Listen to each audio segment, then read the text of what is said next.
syukur kami kepada Tuhan. Karena kami tahu Tuhan, kami menyadari Tuhan keterbatasan dalam hidup kami Tuhan. Kami menyadari Tuhan kalau kami Tuhan perlu Engkau, perlu tuntunanmu Tuhan dalam hidup kami Tuhan. Terima kasih buat kesempatan yang indah ini Tuhan. Kalau sebentar Tuhan, kami akan duduk diam mendengarkan firman Tuhan. Biarlah Engkau pakai hamba-Mu yang sangat-sangat terbatas ini Tuhan, untuk menyampaikan firman Tuhan buat jemaat-Mu di tempat ini Tuhan. Satu hal yang kami rindu Tuhan, ketika benih itu ditaburkan di tempat ini Tuhan, biarlah benih itu terus bertumbuh Tuhan. Bahkan Tuhan, benih itu hidup Tuhan dalam hidup kami Tuhan. Bahkan berbuah Tuhan, demi kehormatan dan kemuliaan bagi nama-Mu ya Bapa. Terima kasih Bapa. Kami akan duduk diam Tuhan di dalam nama Yesus, dan semua kita yang percaya katakan amin. Silakan duduk, berikan tepuk tangan buat Tuhan Yesus kita sekali lagi. Shalom Bapak Ibu. Apa kabar hari ini? Luar biasa. Sebelumnya saya mengucapkan terima kasih buat Bapak Ibu jemaat. Kalau kemarin kita gereja mengadakan donor darah, itu berkat jemaat semua berkontribusi dalam melaksanakan donor darah ini. Ada 193 kantong darah yang terkumpulkan. Beri tepuk tangan buat kita semua. Terima kasih buat volunteer yang sudah berjerih payah ya untuk menyiapkan nasi sukacita, sudah sudah berkontribusi banyak buat kesan Patimura, buat kesan Puri Sukarame. Tepuk tangan dong sekali lagi buat teman-teman kita yang sudah menyiapkan semuanya itu. Oke, hari ini perkenalkan, nama saya David Handioko dan istri saya Heni Wijaya, anak Marcelia Ayu Wijaya. Pelayanan saya di tempat ini bersama dengan Pak Kris, mengembalakan gereja MDC Bandar Lampung, dan pemimpin kesan ada di daerah Kemiling. Itu aja perkenalan dari saya. Selanjutnya saya akan menyampaikan sebuah tema firman Tuhan, yaitu membangun hidup berdasarkan hikmat Tuhan. Sebelumnya Bapak Ibu, saya akan bercerita tentang sebuah alkisah. Ada seorang jemaat ibu-ibu datang kepada gembalanya. Dia berkata begini, Pak Gembala, izin, hari ini saya terakhir ibadah di tempat ini. Wah, kaget dong Pak Gembalanya. Loh, kenapa Ibu? Dibilang gitu. Kenapa? Ada masalah dengan saya, kata Bu Gembala itu ya. Ada masalah, ini bukan bicara tentang saya ya, ini alkisah Bapak Ibu. Ada masalah dengan saya, dibilang kayak gitu. Oh enggak Pak Gembala, enggak. Apa ada masalah dengan jemaat? Oh enggak juga dibilang gitu. Lalu kenapa Ibu tidak mau beribadah lagi di tempat ini, dibilang. Dia sampaikan begini Bapak Ibu, Pak Gembala, saya tidak bertumbuh di tempat ini. Saya merasakan tidak fokus ibadah di tempat ini. Loh kenapa Pak Gembala mengatakan begitu kan? Kenapa dia bilang kayak itu? Iya, saya merasa ketika lagi puji-pujian, lagi dengar firman Tuhan, saya melihat banyak orang yang main handphone, dia bilang. Main handphone, scroll apalah, media sosial dan sebagainya. Dia merasa terganggu, dia bilang. Saya nggak bisa fokus beribadah Bapak, dia bilang kayak gitu. Oh begitu ya. Mungkin alasan dari ibu ini bisa dimengerti sama Pak Gembala. Oh begitu ya Pak, oke. Ibu maksudnya. Oke Bu, kayak gitu. Oke gini Bu, sebelum Ibu meninggalkan tempat ini Ibu, saya pengen, boleh nggak saya minta satu permintaan terakhir, dia bilang gitu. Oh silakan Pak Gembala, boleh dia bilang gitu. Gini Bu, dia bilang, saya punya gelas, dia bilang, saya punya gelas. Nah Pak Gembala itu mengambil gelas terus menuangkan air sampai dengan penuh. Nah ya kira-kira seperti ini ya. Lalu gelas ini dikasih kepada ibu yang mengungkapkan isi hatinya kepada Pak Gembala. Dia bilang, tolong ibu pegang gelas ini, ibu tolong putarin 2 kali ruangan gedung ibadah kita ini, dia bilang. Oh dengan senang hati Pak Gembala, dia bilang kayak gitu. Kalau itu cuma permintaan yang mudah banget, dia bilang gitu. Baik, dikasihlah gelas ini dan dia mulai. berputar. Dia mulai berjalan pelan-pelan supaya nggak boleh tumpah. Pesan Pak Gembala jangan tumpah dia bilang. Akhirnya dia mulai berjalan. Berjalan dengan hati-hati karena ingat pesannya tadi karena terakhir kalinya dia bilang jangan sampai tumpah. Dia akhirnya terus pelan-pelan memutarkan jalannya ke seluruh bagian gereja. Putaran pertama sudah berlalu. Wah senang dia. Yes bisa dia bilang. Akhirnya yang kedua dia pelan-pelan lagi. Jangan sampai karena gak ada waktunya Bapak Ibu. Yang penting muterin gereja aja dia bilang. Terus pelan-pelan. Pelan-pelan lagi sampai dengan ketemu Pak Gembala lagi. Dan dia berkata, Pak Gembala ini airnya masih utuh. Gak tumpah dia bilang kayak gitu. Akhirnya dikasihlah dengan Pak Gembala. Oh oke, terima kasih Bu. Seneng dong ibunya. Permintaannya ternyata sepele banget ya dibilang kayak gitu. Terus Pak Gembala bilang kata begini, baik Ibu, air minumnya nggak tumpah ya Bu? Enggak, dia bilang kayak gitu. Oke. Apakah Ibu ketika mengelilingi gereja ini ada melihat orang? Enggak. Ada lihat orang main HP? Enggak, dia bilang. Kenapa? Karena saya fokus sama gelas yang saya bawa tadi. Betul enggak? Dia fokus dengan gelas yang dia bawa tadi. Oh ya, itu maksud saya Bu. Kalau Ibu ibadah, kalau Ibu sedang dengar firman Tuhan, kalau Ibu sedang memuji Tuhan, harusnya Ibu seperti memegang gelas tadi. Fokusnya hanya kepada Tuhan, bukan ke kanan kiri. Maka Bapak Ibu akan mendapatkan berkat dari ibadah itu. Lantas Ibu itu langsung menundukkan kepalanya, akhirnya iya ya. Ternyata kadang-kadang kekurang fokusan kita kepada Tuhan menyebabkan kita menyalahkan orang lain. Bapak Ibu, dari cerita ini simple sekali. Terkadang kita merasa bahwa saya nggak bertumbuh di tempat ini, saya nggak merasa mendapat berkat di tempat ini. Karena apa? Sama, kita ibadah juga nggak fokus. Kita ibadah fokusnya melihat orang lain. Beri tepuk tangan dong buat kita semua. Belajar untuk fokus kepada Tuhan. Karena setiap ibadah itu mengandung janji-janji yang Tuhan mau berikan kepada kita. Membangun hidup berdasarkan hikmat Tuhan. Apa yang harus kita bangun Bapak Ibu? Kefokusan kita kepada Tuhan. Memang Bapak Ibu, pada saat kita membangun, kita harus punya fondasi. Katakan fondasi. Ya, kalau saya bicara tentang gedung, kayaknya sudah sering saya ngomong masalah gedung harus punya fondasi yang besar. Tapi saya hari ini mau bicara tentang pohon cabai. Ya saya ini terus terang 3 bulan terakhir ini sangat senang nanam cabai Bapak Ibu. Ya 3 bulan ini saya berhasil menanam dan buah cabainya lebat. Ini bukan resolusi saya di tahun 2025 Bapak Ibu, bukan. Saya tuh awalnya senang aja gitu, karena saya merasa bahwa kegiatan-kegiatan yang seperti ini sebenarnya mengurangi saya untuk main handphone. Iya benar, kalau pulang kerja gitu ya, saya lebih senang siram tanaman, kasih pupuk, terus kalau ada hamanya saya liatin gitu ya. Nah, saya mau cerita, bukan batang yang besar yang membuat tanaman kokoh, tetapi akar yang kuat Bapak Ibu.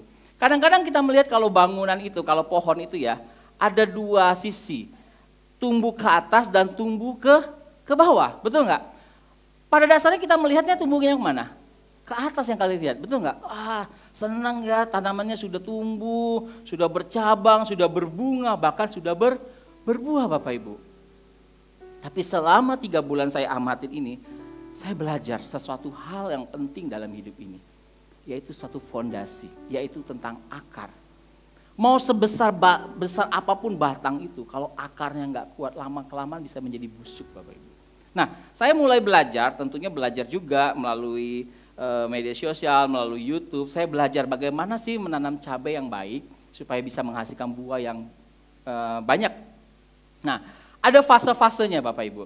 Pertama fase penyemaian, ya kita harus sabar menunggu sampai 7 hari dia baru keluar. Setelah keluar itu bibitnya itu disemai, pindah tanam.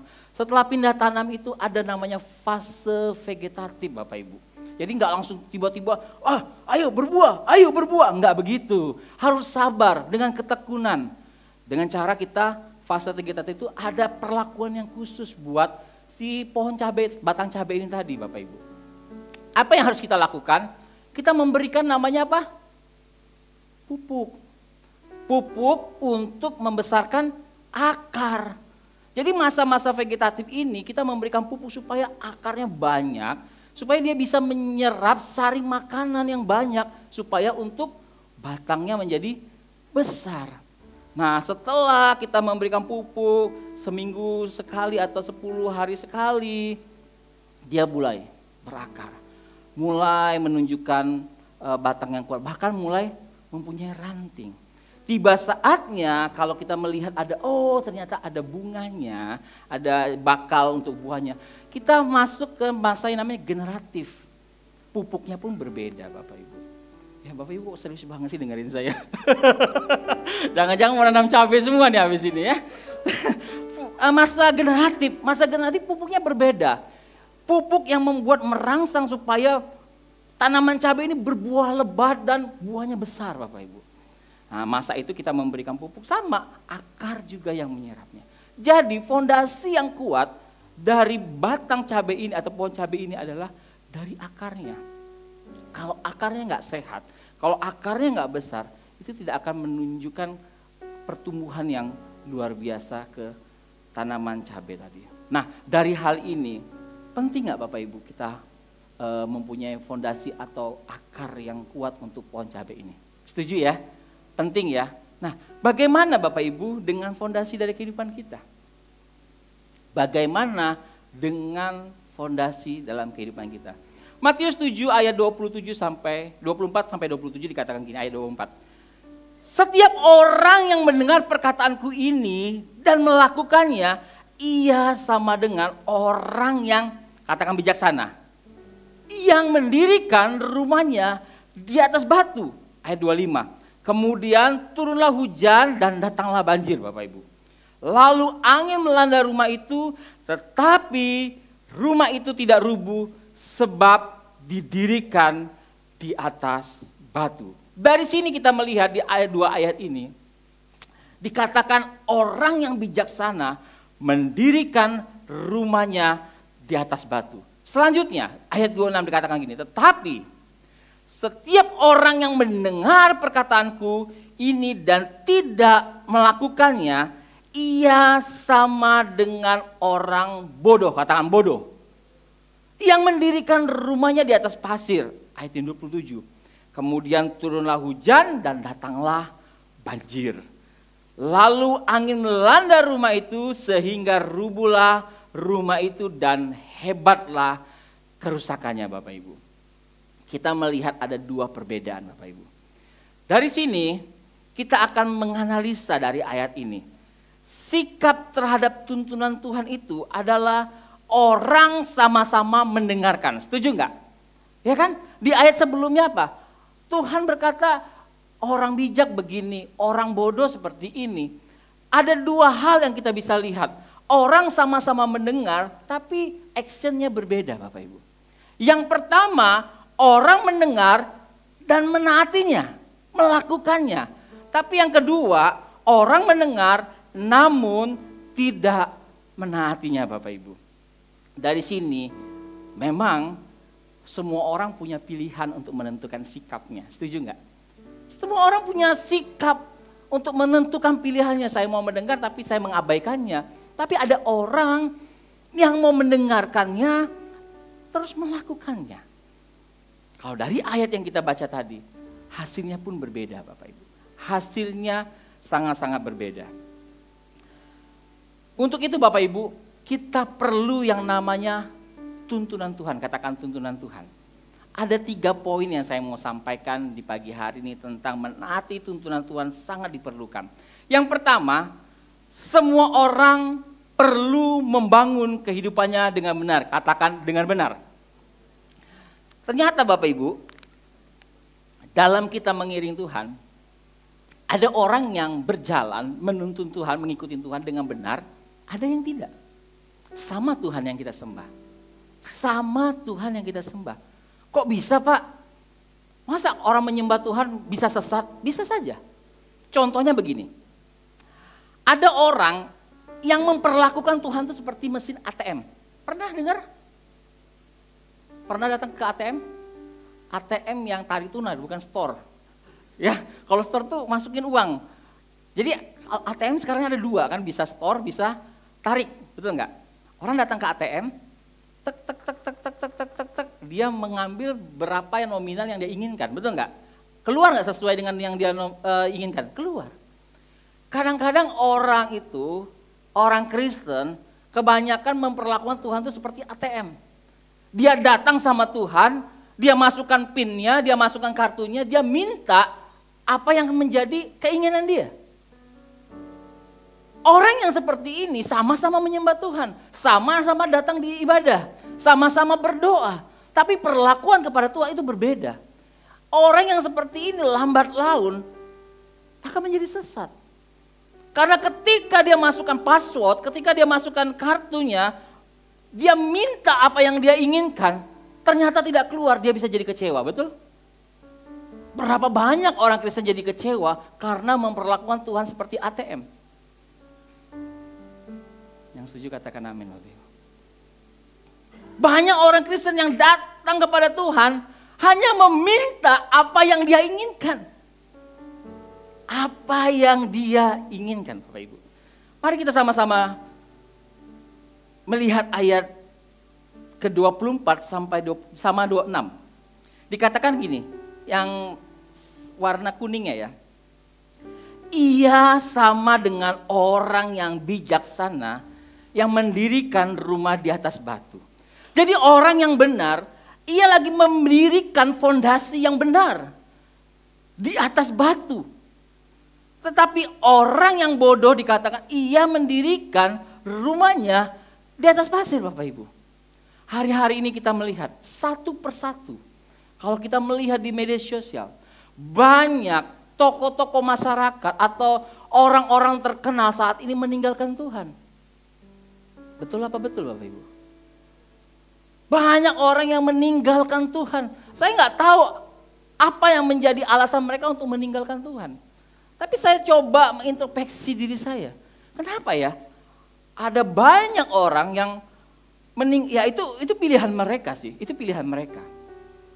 Tapi saya mau mengintrospeksi buat saya sendiri. Kenapa ya? Ada banyak orang sekarang ini meninggalkan Tuhan. Mungkin yang paling dekat dengan lingkungan kita. Kenapa hari ini saya tidak beribadah bersama istri saya atau sama suami saya atau anak-anak saya tidak beribadah? Kenapa? Mungkin kita nggak perlu menyalahkan siapa-siapa. Saya beranggapan bahwa ya saya dulu ya harus koreksi. Kenapa ya? Karena mungkin banyak orang di gereja pakai topeng semua. Di gereja bisa baik, papa bisa berkata baik, mama bisa berkata baik. Tapi setelah di rumah, anak-anak melihat papa mamanya nggak seperti di gereja. Begitu sebaliknya Bapak Ibu. Mungkin ini jadi introspeksi diri kita. Kenapa kita sebagai orang Kristen nggak menjadi dampak, nggak jadi terang? Karena kita nggak memperlakukan Tuhan secara benar. Di gereja bisa kita menyapa orang dengan lembut, dengan baik, shalom Bapak, shalom Ibu. Saya pun belajar hari ini, saya diingatkan sama istri saya terus. Untuk berkata yang baik terhadap anak, terhadap orang tua, terhadap istri, harus berkata yang baik. Karena ini adalah proses pembelajaran supaya hidup kita semakin hari selama serupa dengan Kristus. Yang setuju katakan amin Bapak Ibu. Ini pembelajaran Bapak Ibu. Saya mau coba untuk membawa sebuah pemikiran buat kita semua. Pernah mendengar ayat iblis datang untuk mencuri, merampas, lalu apa? Membinasakan Bapak Ibu. Pernah mendengar ayat itu? Ini jadi perenungan kita buat setiap kali kita datang ibadah. Melanjutkan dari Alkisah dari ibu tadi. Iblis itu mencuri. Kalau mencuri itu diam-diam enggak? Diam-diam. Dia mencuri konsentrasi kita Bapak Ibu. Di dalam setiap ibadah, iblis mengambil peluang untuk mencuri. Bahkan tidak sampai di situ, dia merampas terang-terangan Bapak Ibu. Terang-terangan merampas. Bahkan membinasakan kita.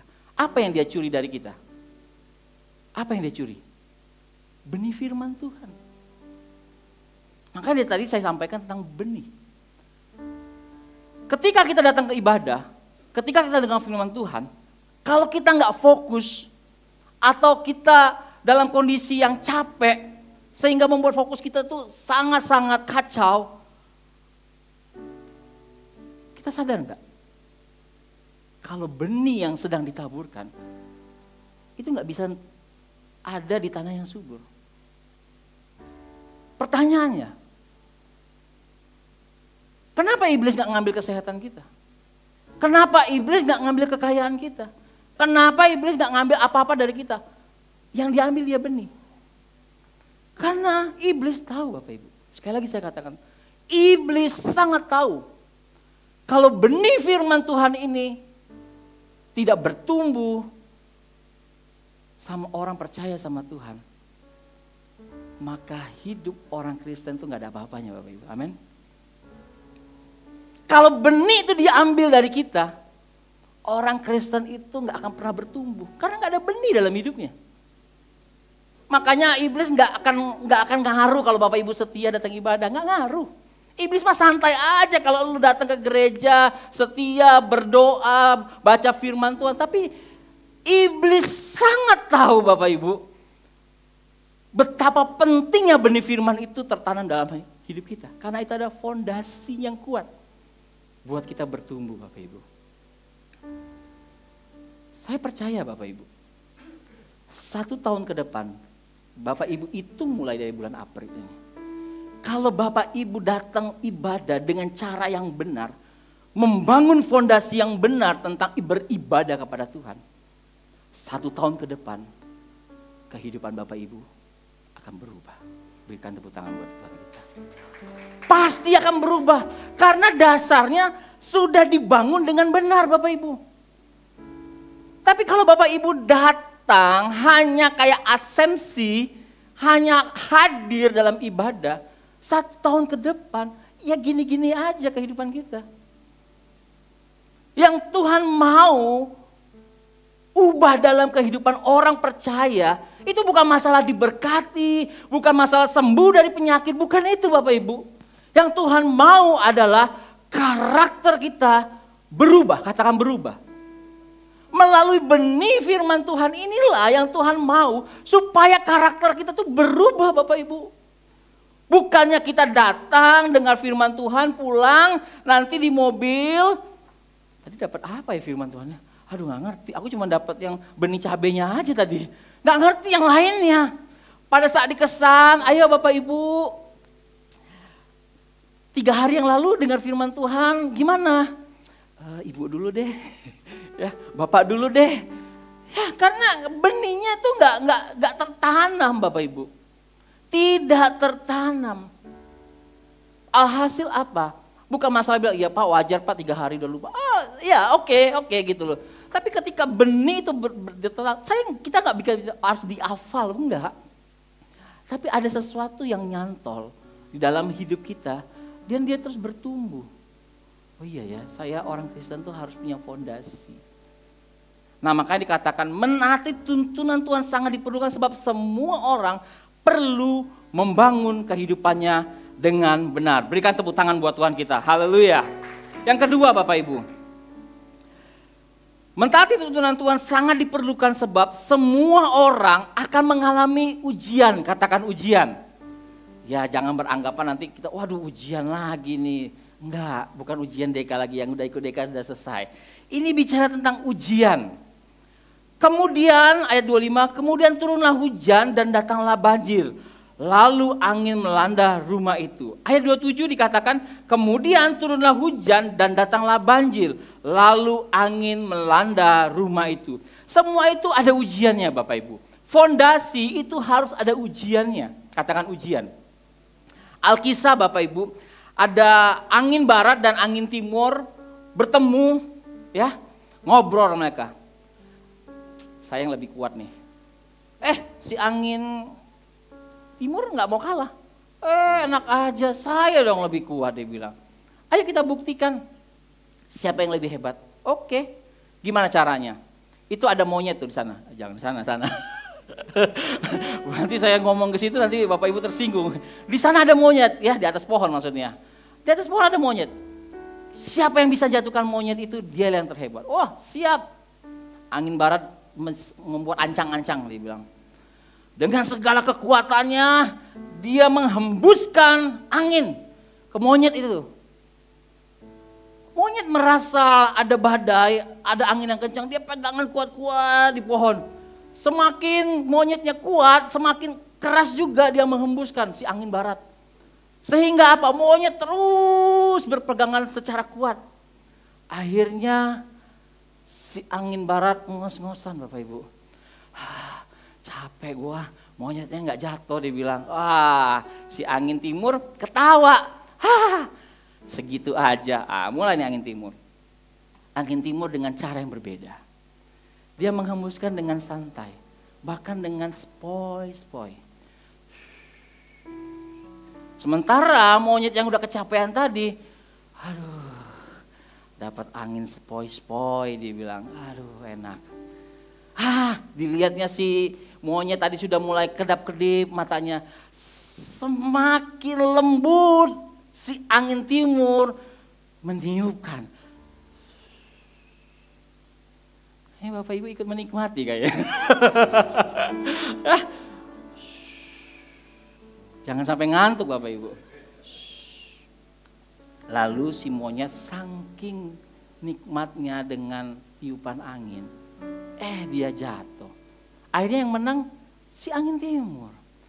Dari Alkisah ini kita belajar Bapak Ibu. Setiap kehidupan tuh pasti diuji. Pada saat kehidupan kita di titik terendah atau di titik yang paling atas, semua sama-sama diuji Bapak Ibu. Di titik terendah kita bergumul sama Tuhan. Tuhan, besok mau makan apa Tuhan? Tuhan, anak kuliah mau gimana Tuhan? Tuhan, besok mau bayar SPP. Banyak pergumulan pada saat kita di titik terendah. Emang di titik teratas tidak ada pergumulan, kelihatannya tidak ada. Tapi orang yang di titik teratas juga, dia juga berdoa sama bergumul. Tuhan, besok tagihan udah mulai datang ya Tuhan. Kita nggak pernah tahu aja Bapak Ibu. Yang kita tahunya mereka rumahnya besar, mobilnya bagus, tapi semua orang ada ujiannya. Dikatakan kemudian turunnya hujan, di ayat 27 dikatakan kemudian turun sama. Fondasi yang dari batu, dari pasir itu semua sama ada ujiannya. Sama-sama ada ujiannya. Bapak Ibu, kita belajar dari orang kaya yang katanya susah masuk dalam kerajaan Allah. Pernah dengar ayat itu? Dikatakan gini, seekor unta lebih mudah masuk dalam kerajaan Allah daripada orang kaya. Tapi jangan stop di situ Bapak Ibu. Nanti Bapak Ibu, wah ini Pak David ini ngajarin sesat, masa gak boleh kaya? Bukan itu maksud saya Bapak Ibu. Dengar dulu cerita ini sampai selesai. Jangan tertidur ya Bapak Ibu. Lubang yang jarum yang dimaksud ini bukan lubang jarum yang sesungguhnya Bapak Ibu. Di Yerusalem pada saat itu ada gerbang utama di mana gerbang itu untuk keluar masuk masyarakat, akses untuk keluar masuk gerbang Yerusalem. Tapi ketika petang datang, malam datang, gerbang itu harus ditutup. Supaya untuk keamanan. Tapi dibuatlah yang namanya pintu-pintu atau lorong-lorong yang kecil, itu yang disebut dengan lubang jarum Bapak Ibu. Jadi selama ini jangan berpikir, iyalah kok onta bisa masuk lubang jarum. Maksudnya ini lubang jarum tuh pintu-pintu kecil yang dibuat seperti lubang jarum Bapak Ibu. Alkisah lagi. Sehingga ketika ada darurat, ada orang yang mau keluar, tidak melalui akses pintu gerbangnya, tapi melalui pintu lubang jarum tadi. Nah, kenapa unta ini bisa lolos ikut ke dalam pintu yang kecil ini tadi, gak besar tadi? Karena unta termasuk hewan yang penurut. Coba andaikan kita bawa singa, ayo ikut, wow gitu ya. Takut juga, tapi unta ini adalah penurut. Jadi ketika dia nunduk, ya nunduk. Gitu. Penurut Bapak Ibu. Nah, apa yang membuat unta ini bisa masuk ke dalam lubang jarum? Karena ketika dia menanggalkan bawaan, kan unta biasa ada bawaan tuh ya. kelenteng gitu ya. Ketika dia mau masuk lubang jarum itu, dia tanggalkan semuanya itu, baru dia ikut masuk ke dalam terowongan yang kecil ini tadi Bapak Ibu. Berbeda maksudnya Alkitab dikatakan orang kaya yang susah masuk dalam kerajaan Allah. Karena kebanyakan orang mengikat hartanya di bumi. Ingat cerita tentang bagaimana Yesus berkata, semua Tuhan sudah kujual. Semua sudah kulakukan Tuhan. Semua sudah aku patuhi yang apa engkau mau Tuhan. Tuhan bilang apa? Jual apa? Sedih Bapak Ibu. Sedih. Karena dia terikat dengan hartanya Bapak Ibu. Tapi gak semua orang kaya seperti itu Bapak Ibu. Tidak semua orang, tidak ada yang mustahil buat Tuhan. Kalau Tuhan mau merubah seseorang. Sakeus. Dia orang kaya.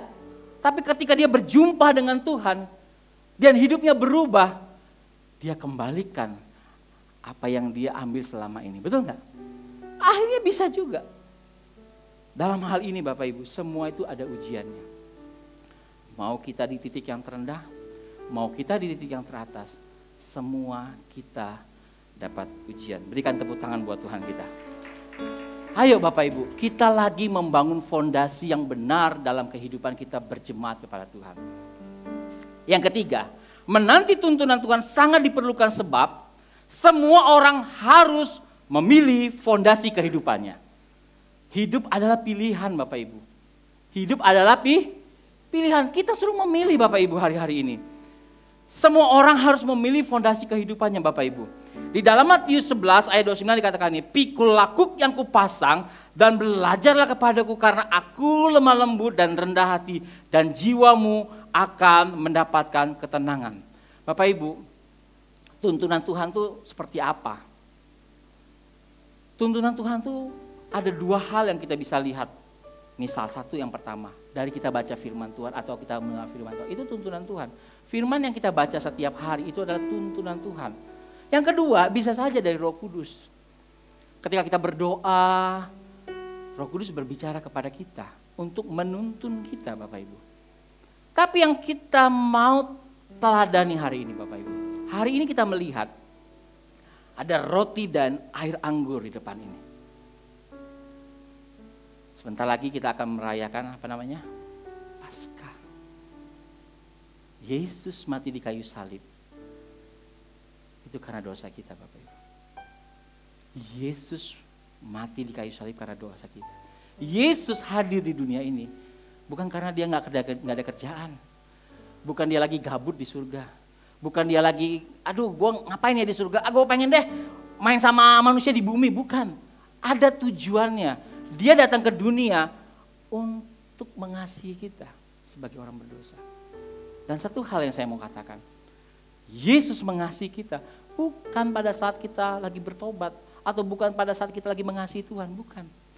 Yesus mengasihi kita sejak kita jadi orang berdosa. Dia mengasihi kita. Makanya dia turun ke dunia untuk menebus kita. Katakan menebus. Dia menebus kita. Yang harusnya kita menjadi budak dosa. Yang harusnya kita jadi tawanan dosa. Dia tebus Bapak Ibu. Di kayu salib. Dan Tuhan katakan apa? Jadikanlah semua bangsa muridku. Ini pesan firman Tuhan yang menjadi fondasi kuat bagi kita. Jangan sampai kita menjadi orang benar atau menjadi orang terang. Tapi keluarga kita menjadi gelap. Orang-orang di sekitar kita menjadi gelap Bapak Ibu. Untuk itu saya mau ngajak Bapak Ibu. Fondasi yang kuat. Kita harus memilih sesuatu yang baik dan benar.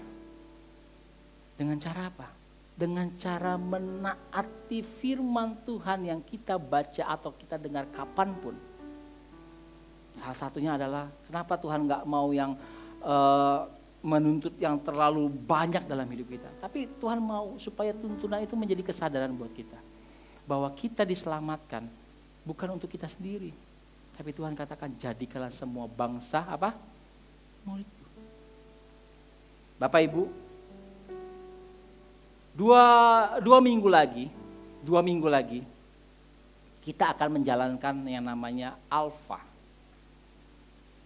Ya, Alfa ini adalah kursus kehidupan yang dinilai atau dilihat dari sudut pandang kekristenan. Ada banyak gereja kita, kelompok-kelompok yang akan mengadakan Alfa. Di seluruh Bandar Lampung ini ada titik-titiknya nanti. Bapak Ibu nanti bisa lihat pengumumannya. Dan saya mengajak, saya sebagai gembala, mendorong Bapak Ibu untuk mengikuti Alfa. Kenapa Pak harus ikut Alfa? Disinilah kalau Bapak Ibu mau peka terhadap tuntunan Tuhan. Salah satu yang Tuhan sampaikan adalah jadikanlah semua bangsa muridku. Di sini kita punya kesempatan untuk mengajak orang. Acaranya apa Pak? Acaranya datang, makan malam, terus kita main game, terus nonton film. Bukan film sih, tonton video ya. Selama 10 hari ke depan. 10 minggu maksudnya. 10 minggu. Disitulah Bapak Ibu punya kesempatan untuk mengajak saudara, mengajak tetangga, mengajak orang-orang yang belum ikut Alfa. Saya yakin di ruangan ini mungkin belum semua ikut Alfa. Tapi di Alfa ini kita belajar bagaimana memuridkan seseorang. Tanpa harus kita ngomong banyak. Tanpa kita harus ngomong banyak. Saya sampaikan Bapak Ibu. Hidup ini adalah kesempatan Bapak Ibu. Yang setuju katakan amin. Coba pelan-pelan ngomong sama kanan kirinya. Hidup ini adalah kesempatan. Jangan keras-keras Bapak Ibu. Pelan-pelan aja. Hidup ini adalah kesempatan. Jika waktunya tiba Bapak Ibu, kita gak bisa berbuat apa-apa lagi. Harta yang kita miliki gak bisa kita bawa.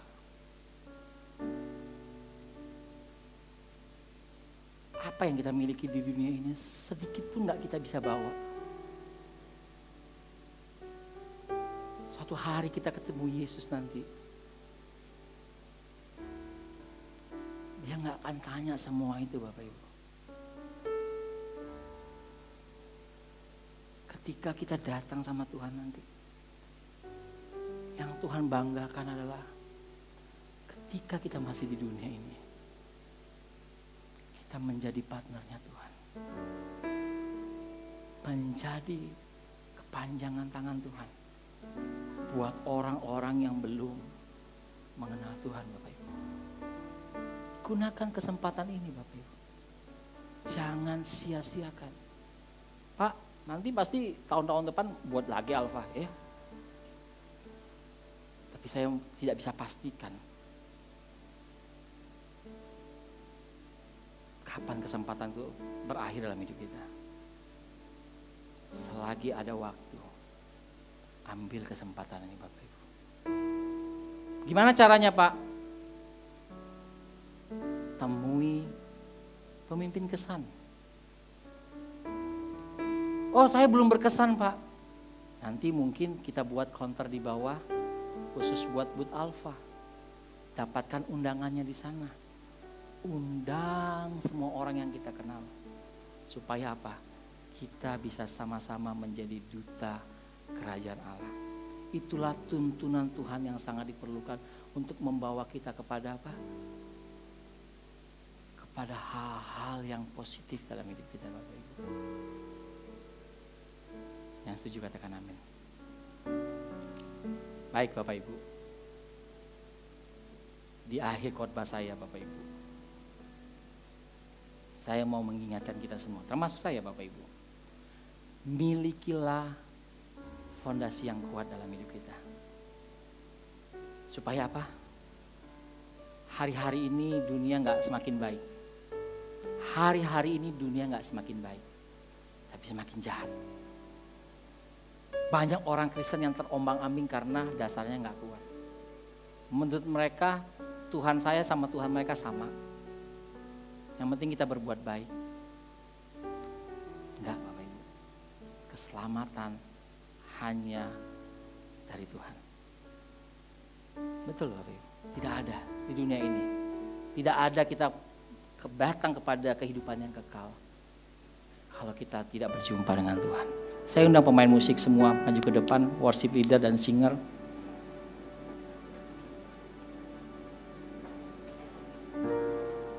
Kita mau masuk dalam perjamuan kudus pada pagi hari ini Bapak Ibu. Pesan firman Tuhan sangat-sangat jelas hari ini. Dengarkan tuntunan Tuhan kalau engkau mau berbeda. Jangan jadi orang Kristen yang biasa-biasa saja. Jangan jadi orang Kristen yang hanya absen datang setiap minggu, tapi karakter nggak berubah. Yang Tuhan mau adalah ketika kita datang sama Tuhan, hidup kita berubah. Banyak murid-murid Yesus, ketika Yesus ketemu Yesus, hidupnya berubah. Banyak murid-murid Yesus yang bukan orang baik-baik, tapi ketika berjumpa dengan Yesus, hidupnya menjadi berubah.